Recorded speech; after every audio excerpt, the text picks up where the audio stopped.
बिस्मिल्लाहिर्रहमानिर्रहीम। नाज़रीन, अली रज़ा साजिद अल रज़ा फार्म से आप दोस्तों से मुखातिब जी। ये महागनी का पौधा जी आप दोस्तों के सामने 1.5 साल इसकी उम्र है। 1.5 साल से भी 1 महीना ऊपर हो गया है। पिछले साल अप्रैल में ये लगाया था और इसका कद था तकरीबन 3.5 फीट और अब माशाल्लाह इसका कद हो गया 10 फीट प्लस हो गया है। तो इस पौधे की खासियत यह है कि इसकी लकड़ी रेड कलर की होती है। रेड वुड के नाम से ये जाना जाता है।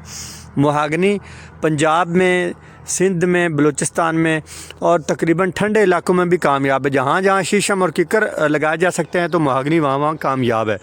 तो ये पौधा 8 से 10 साल में तैयार होता है। इसकी लकड़ी 8 से 10 हज़ार रुपये पर क्यूबिक फीट तक पाकिस्तान की मार्केट में सेल हो रही है।